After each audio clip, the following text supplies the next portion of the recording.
કેમ છો ભલા વિદ્યાર્થી મિત્રો, સ્વાગત છે તમારું હઠોડા બેચમાં. બરાબર છે.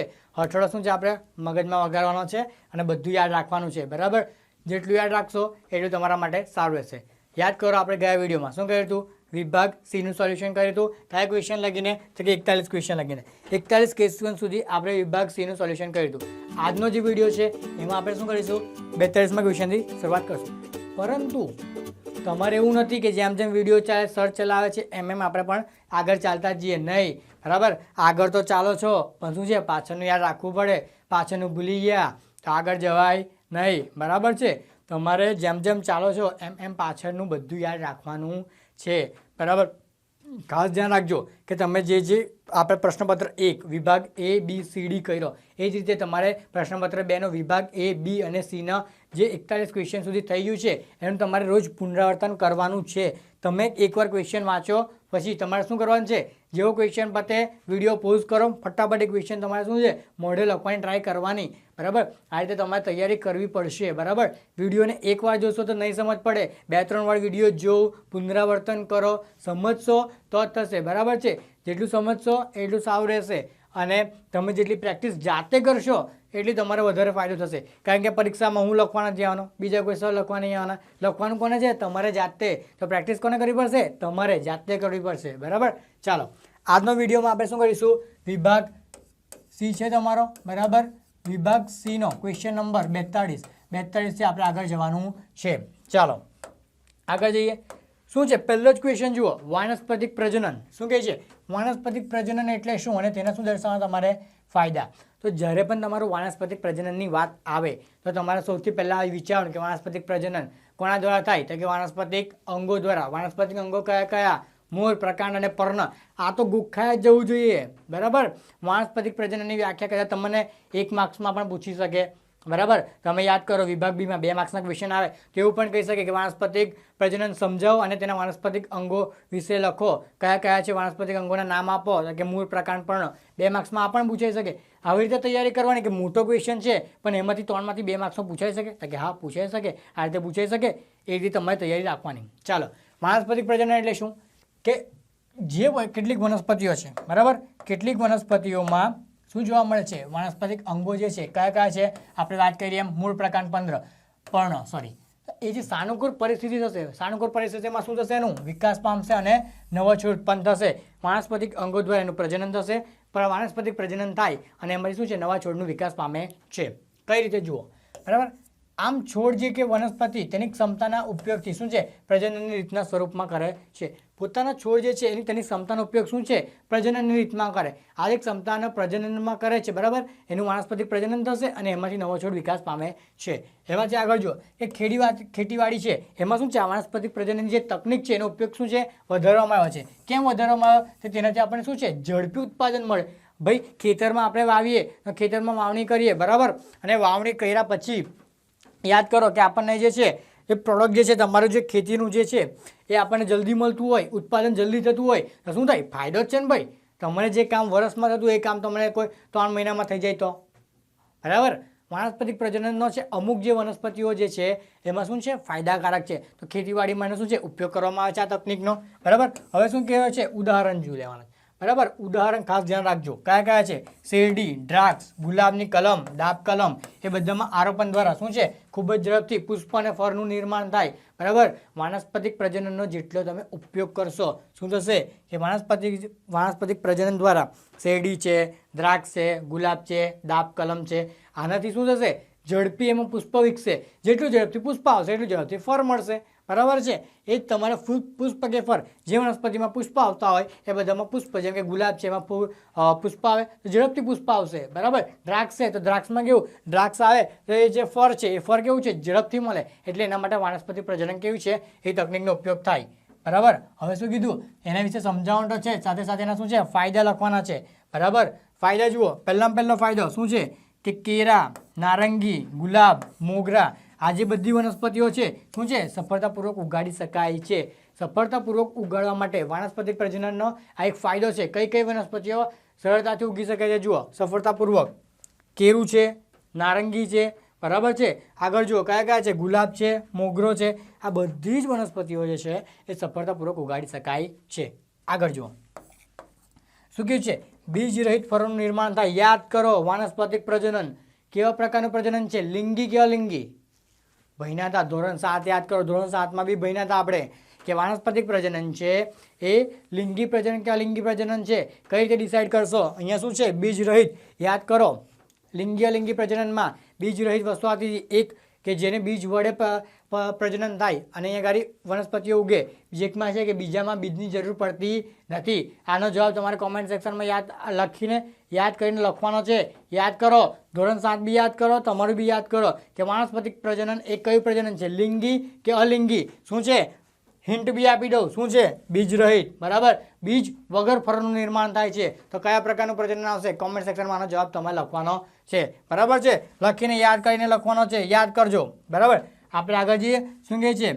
આનુવંશિક રીતે પિતૃ વનસ્પતિઓ જેવી જ હોય. બરાબર, આનુવંશિકતા આપણે જોયા હતા. ડીએનએની પ્રતિકૃતિનો સવાલ આગળ આવશે. ડીએનએની મદદથી તમે યાદ રાખો કે જેવો પિતૃ હોય એવો વડ, આપણે કહેવાય ને વડ જેવા ટેટા અને બાપ જેવા બેટા. બરાબર, એવું જ છે અહીંયા ગાડી કે શું છે? આનુવંશિક રીતે પિતૃ વનસ્પતિઓ જેવી હોય, જેવી પિતૃ વનસ્પતિ હશે એવી જ આ વનસ્પતિ હશે. બરાબર, થઈ ગયું તમારું. શું કરવાનું? કશું કરવા નહીં. વાનસ્પતિક પ્રજનન એટલે શું? એના 2 મુદ્દા લખવાના, એના ઉદાહરણ આપીને ફાયદા લખવાના. બસ આ જ મેથડ સેમ ટુ સેમ લખવાનું. બેઠા માર્ક્સ લેવાના છે. ચાલો સ્ટુડન્ટ્સ, આગળ જઈએ. શું છે? ડીએનએ પ્રતિકૃતિ. કીધું હતું મેં આગળ કે ડીએનએનો પ્રતિકૃતિનો ક્વેશ્ચન છે. શું છે કે ડીએનએ પ્રતિકૃતિનું પ્રજનનમાં શું મહત્વ છે એ મહત્વ સમજાવવાનું છે અને ડીએનએ પ્રતિકૃતિ બનાવી પ્રજનન માટેની આવશ્યકતા કેમ છે એ તમારે સમજાવવાનું છે. તો ચાલો સમજાવીએ. સૌથી પહેલાં પોઈન્ટ લખવાનો કે ડીએનએ પ્રતિકૃતિનું પ્રજનનમાં મહત્વ શું છે? નીચે મુજબ છે. બરાબર, ચાલો જોઈએ. પહેલાં પહેલું કે પિતૃમાંથી તેમની સંતતિમાં આનુવંશિક માહિતીના શું છે? વહન માટે.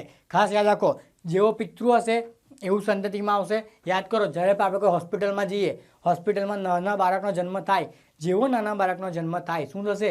નાના બાળકનો જન્મ થાય છે ત્યારે જેવા બધા સગા સંબંધીઓ મળવા આવે કે આનું તો નાક પપ્પા જેવું છે, આની આંખો મમ્મી જેવી છે. બરાબર, આનું શરીર જે છે એ મમ્મી પપ્પા જેવું છે. બરાબર, શું છે? આ જે વસ્તુઓ છે કે એ જે બાળક જન્મે છે એને મમ્મી પપ્પાના ડીએનએ પર આધાર રાખે છે કે એની આંખ કેવી હશે, એના વાળ કેવા હશે, એના કાન કેવા હશે.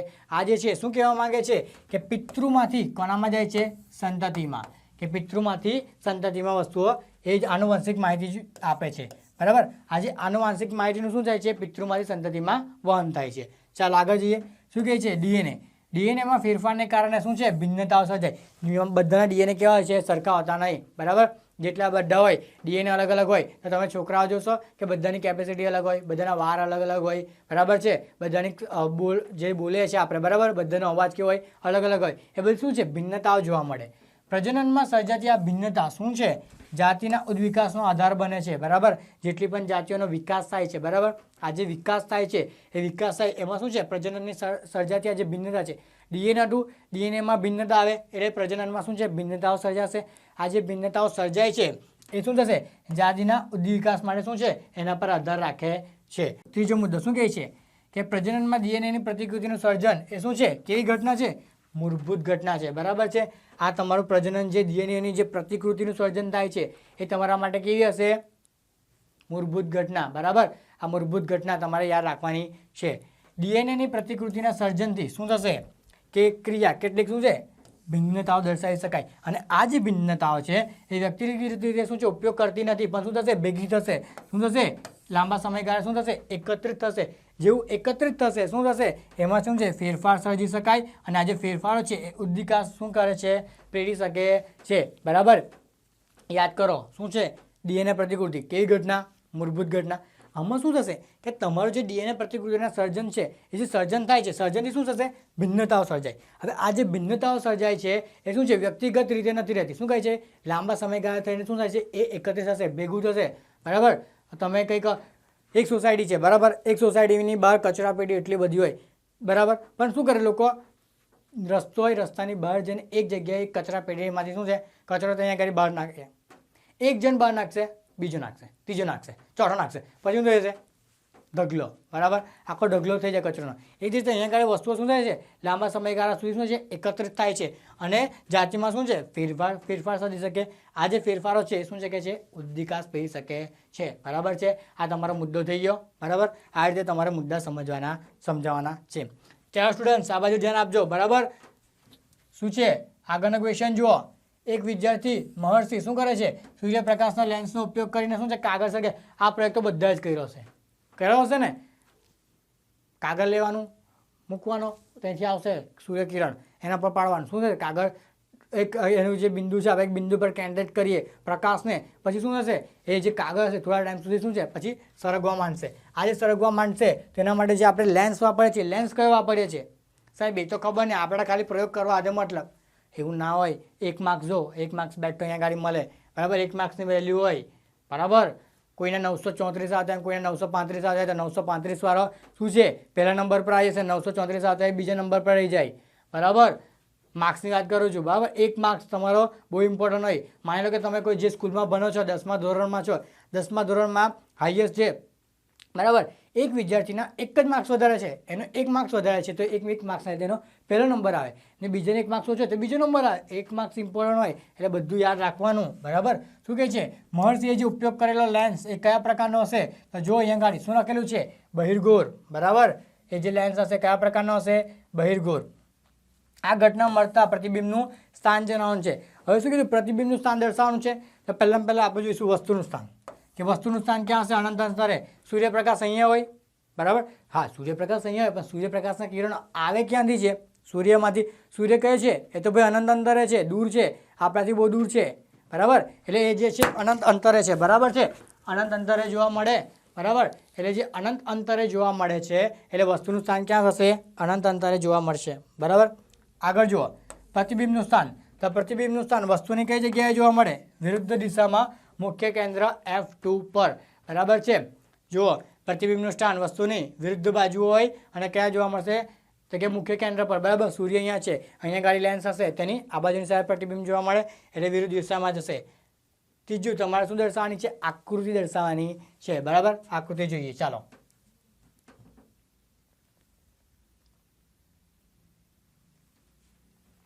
આ રીતની તમારે આકૃતિ આપેલી છે, બરાબર. આકૃતિમાં ખાસ ધ્યાન રાખજો. શું છે, અહીંયા આગળથી સૂર્યપ્રકાશ આવશે, કેટલા અંતરેથી આવશે, તો કે અનંત અંતરે, બરાબર. અનંત અંતરે તમારી વસ્તુ છે, તમારે દર્શાવવાનું છે. અહીંયાથી આ કિરણો જુઓ, બરાબર. આ કિરણો આવે છે, આ તમારું મુખ્ય કેન્દ્ર, પછી આવશે તમારું આગળ વક્રતા કેન્દ્ર. આ તમારું આપણે મુખ્ય કેન્દ્ર અહીંયા કાલે દર્શાવીએ, મુખ્ય કેન્દ્ર છે, બરાબર. મુખ્ય કેન્દ્રમાંથી આ તમારો બહિર્ગોળ લેન્સ, બરાબર. આ તમારો જે છે એ બહિર્ગોળ લેન્સ છે, આપણે એને બીજા કલરથી દર્શાવીએ, ચાલો. આ તમારું ઉગમ બિંદુ O, બરાબર. હવે શું છે, જે પ્રકાશ આવે છે એ પ્રકાશ શું થશે, બહિર્ગોળ પર આપાત થશે. આપાત થઈને જુઓ અહીંયા ગાડી શું થાય છે, એક કેન્દ્ર પર કેન્દ્રિત થાય છે. આ કયું કેન્દ્ર છે, તમારું મુખ્ય કેન્દ્ર F2, બરાબર છે. શું થયું, સૂર્યપ્રકાશ છે અનંત અંતરથી આવે છે, ખાસ ધ્યાન રાખજો. અનંત અંતરથી સૂર્યપ્રકાશના કિરણો અહીંયાથી આમ આવશે, બહિર્ગોળ લેન્સ છે તેને શું કરશે, બધાને કેન્દ્રિત કરશે, કયા પર, મુખ્ય કેન્દ્ર પર. તો જે પ્રતિબિંબનું સ્થાન હશે ક્યાં હશે, મુખ્ય કેન્દ્ર પર, વિરુદ્ધ દિશામાં, વસ્તુની વિરુદ્ધ દિશામાં મુખ્ય કેન્દ્ર પર, બરાબર. આકૃતિ તમારી ચોપડીમાં આપેલી છે, ખાસ ધ્યાન રાખીને તમારે બનવાનું છે, જોવાની છે આકૃતિ. જુઓ, અનંત અંતરથી આવે છે, મુખ્ય કેન્દ્ર પર કેન્દ્રિત થાય છે, બરાબર. આકૃતિમાં તમારે બધું દર્શાવવાનું છે, ચાલો, બરાબર. આ રીતે તમારે આકૃતિ દોરી અને બેઠા માર્ક્સ લેવાના છે. આકૃતિ દોરવાની અને એનું નામ નિરૂપણ કરવાનું, નામ નિર્દેશન ખાસ કરવાનું. ચાલો આગળ જોઈએ, શું છે તમારું, એક જ મિનિટ, ચાલો. શું કીધું છે તમારે કે 18 સેન્ટીમીટર કેન્દ્ર લંબાઈ ધરાવતા અંતઃગોળ અરીસાની શું કીધું છે, 27 સેન્ટીમીટર દૂર 7 સેન્ટીમીટર લંબાઈની એક વસ્તુ મૂકી છે. યાદ રાખો, તમારી જે છે કેન્દ્ર લંબાઈ જે છે, કેન્દ્રને ધરાવતા જે અંતઃગોળ અરીસો છે, તો શું આવશે, હંમેશા યાદ રાખો અંતઃગોળ આવશે તો જેટલી પણ વસ્તુઓ હશે આ બાજુની બાજુ મૂકીએ તો શું આવશે, એ બધું કેવું આવે, નેગેટિવ આવશે. તો અહીંયા આગળ 18 સેન્ટીમીટર એની શું છે, કેન્દ્ર લંબાઈ છે, તો કેન્દ્ર લંબાઈ F કેટલી થશે, -18. પછી જુઓ, અંતઃગોળ અરીસાની સામે શું છે, 27 સેન્ટીમીટર, તો શું થઈ ગયું તમારું વસ્તુ અંડર U, યુ બરાબર -27 સેન્ટીમીટર. હવે વસ્તુની ઊંચાઈ એટલે શું આવશે? સીધી જ મૂકીએ છીએ ઉપરની સાઈડ એટલે શું આવશે? 7 સેન્ટીમીટર. એ થઈ જશે અમારું પ્લસ. આપણે શું શોધવાનું છે? પ્રતિબિંબનું અંતર શોધવાનું છે અને તમારી તીક્ષ્ણ પ્રતિબિંબ કેન્દ્રિત ક્યાં થાય છે તે. અરીસાનું સૂત્ર યાદ કરો. શું આવશે? 1/f બરાબર શું આવશે? 1/v પ્લસ 1/u આવે. આપણે આ રીતે લખીએ કે 1/v બરાબર પ્લસ 1/u બરાબર 1/f થાય. ચાલો જોઈએ. v તો એવો ને એવો જ છે તમારો પ્લસ 1/u. u એટલે તમારું વસ્તુ અંતર કેટલું છે? -27 છે. ચાલો બરાબર. એફની વેલ્યુ જુઓ. એફ શું છે? કેન્દ્ર લંબાઈ કેટલી છે? -18. હવે અહીંયા માઇનસ છે, માઇનસને આ બાજુ લઈએ તો પ્લસ થશે. ચાલો તો જોઈએ તો લખો. તમારે નીચે દર્શાવવાનું છે બરાબર. 1/v બરાબર કેટલા થશે? 1/27 માઇનસ 1/. શું કર્યું? માઇનસ વાળું હતું આ બાજુ લઈ ગયા. કેવું થઈ ગયું? પ્લસ થઈ ગયું બરાબર.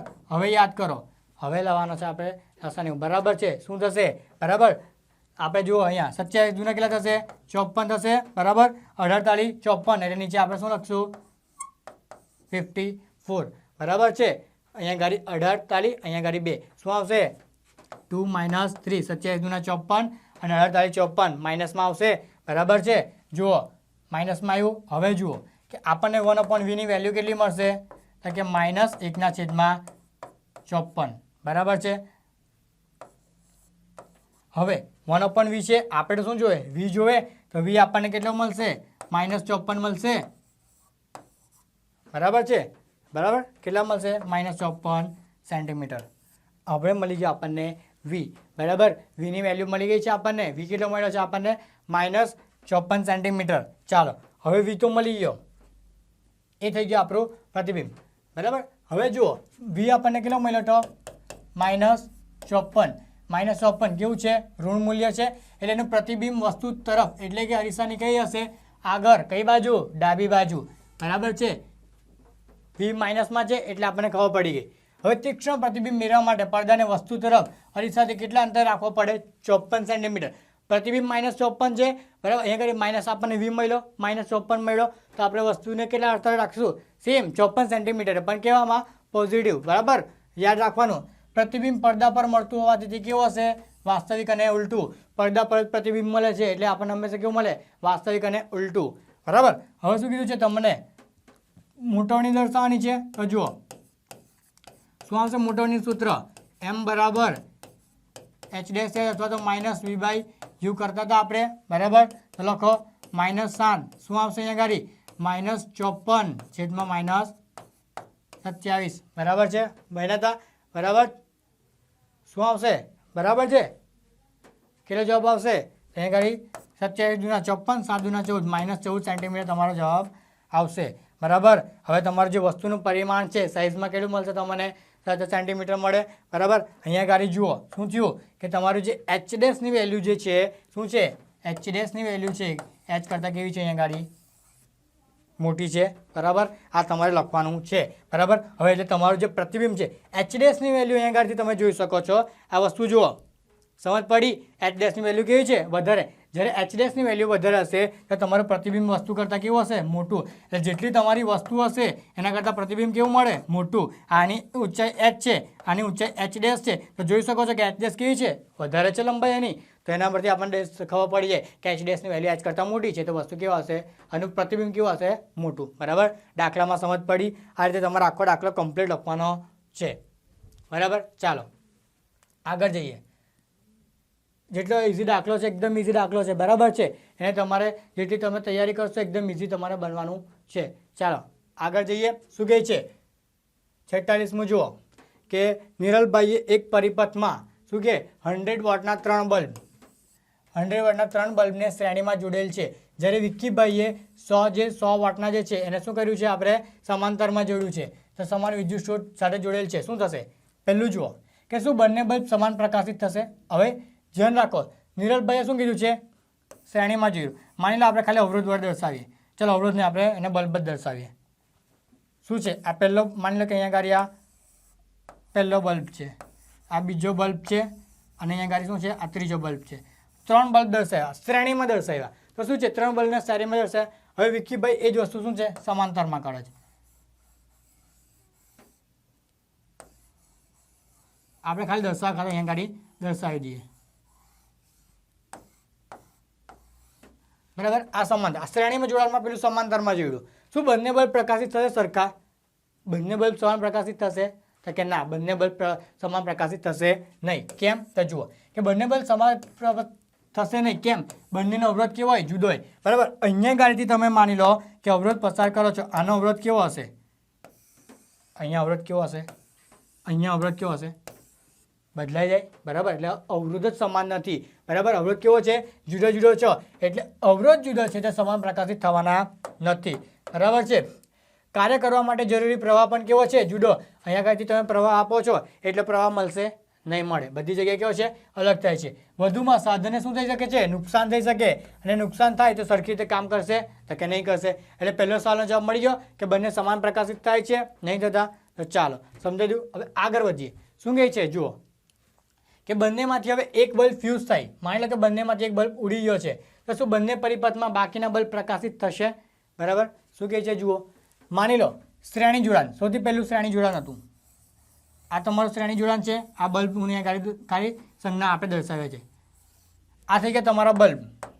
હવે શું કહે છે? બલ્બ, એક બલ્બ ફ્યુઝ થઈ જાય. માની લો કે આ જે બલ્બ છે વચ્ચેનો બલ્બ, આ બલ્બ છે તે ફ્યુઝ થઈ ગયો, ચાલતો નહીં, બંધ થઈ ગયો. તો શું થશે? પરિપથમાં બાકીના બલ્બ પ્રકાશિત થશે. ચાલો જોઈએ. પહેલાં જોઈએ શ્રેણી જોડાણ માટે. શું કહે છે કે શ્રેણી જોડાણનો ઉપયોગ કરવામાં આવે તો તેનો અવરોધ કેવો છે? વધી જાય, બરાબર. અને તેથી પ્રકાશની તીવ્રતા શું છે? ઘટે છે.